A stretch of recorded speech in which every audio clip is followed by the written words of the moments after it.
Well folks, we've done it. We finally met the all-knowing timekeepers that govern the TVA in the sacred timeline. After almost 4 episodes of build-up, Loki finally gave us a face-to-face interaction with the 3 all-powerful timekeepers in the latter half of Loki episode 4. After the Minutemen bring Loki and Sylvie to the timekeepers with the intention of pruning them, Hunter B-15, having regained her memories, breaks in to help them escape. When a fight breaks out between the Lokis and the Minutemen, Sylvie throws a sword at one of the timekeepers, knocking his head clean off of his body. But instead of triumphantly celebrating her victory, she instead discovers that the timekeeper was nothing more than a lifeless animatronic. In that moment, Loki and Sylvie discovered that the timekeepers were nothing but puppets, mindless figureheads used to scare the TVA and command respect from its employees. So who is the mysterious mastermind pulling the strings behind the TVA? Who created the TVA and the Timekeepers, and for what purpose? The answer, my friends, is simple.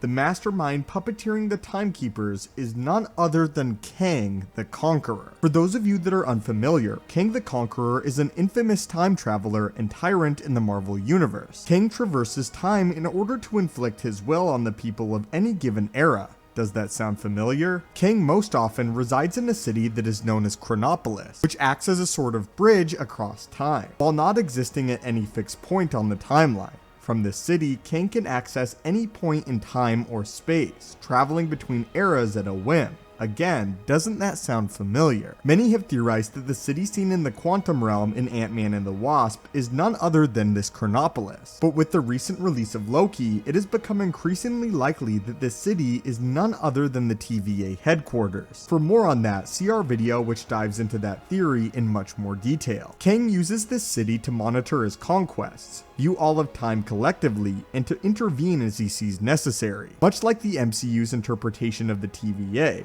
Born in the 30th century as a descendant of Reed Richards and Victor Von Doom, Nathaniel Richards was born in a time of peace, with an incredible intellect, able to decipher the science of time travel based on the remains of an old time machine. After traversing a life as a pharaoh in ancient Egypt, he attempted to return home after being chased out of Egypt by the Fantastic Four. However, in the process, he oversaw his destination by about 10 centuries, landing in the 40th century to find the Earth ravaged by war. He studied the technology used, mastered it, and began his career as a time-hopping conqueror. Interestingly enough, Kang has also been known to send robotic stand-ins that act as his eyes and ears across different time periods. For example, in 1901, he created the identity of one Victor Timely, who started a business that gave humanity the basic knowledge of robotics, and later became the mayor of a small town in which his company resided. Once Kang decided it was time to leave, he created a robotic double that took his place, aged, and ultimately died like any normal person, leaving the town and company to Victor Timely Jr. And no one was ever the wiser. In the closing minutes of Loki episode 4, we see that the so-called Timekeepers are nothing more than robotic stand-ins, very similar to the ones that Kang is known to use. Though we don't know the origin yet, it would not be unreasonable to connect these robotic proxies with Kang. But all of this is just conjecture. We need cold hard facts that Kang is behind the TVA. So, does Kang the Conqueror have any connection to the TVA as we know it now?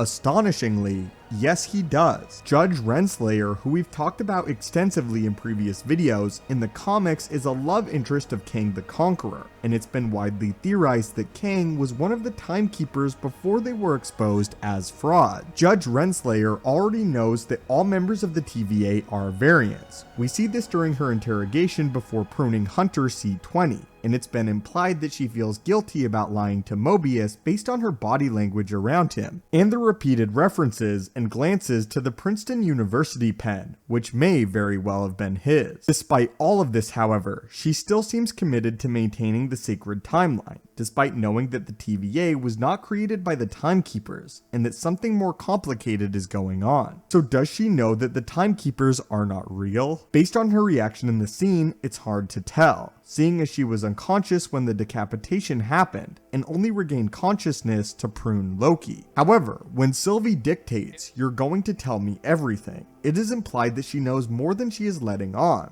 could she already be in league with Kang the Conqueror? In the comics, Ravonna Renslayer was a princess of an earthly kingdom in the 40th century that fell in love with Kang. So what exactly is she doing as an agent of the TVA? Now that we know that all workers are variants, it is possible that her past life was as a princess in this kingdom, before she was of course taken by the TVA for being a variant. If she was taken by Kang, be it because she was a variant, because he was infatuated with her, or she in fact went with him willingly, it is possible she knows more than she is letting on. This would explain not only her presence in the TVA, but how she and the TVA connects to Kang the Conqueror, as she, and particularly her death, is oftentimes the motivation behind Kang's conquests. Could her fate at the end of Loki drive Kang's motivation in Ant-Man and the Wasp: Quantumania, when the gang ventures into the quantum realm? Interestingly, sometime in the 40th century, Kang discovered the dimension known as Cosmos. Cosmos is described as the dimension that Pym particles tap into when they alter an object's size, which sounds very familiar to the scene behind the quantum realm, a dimension where all laws of space and time become irrelevant,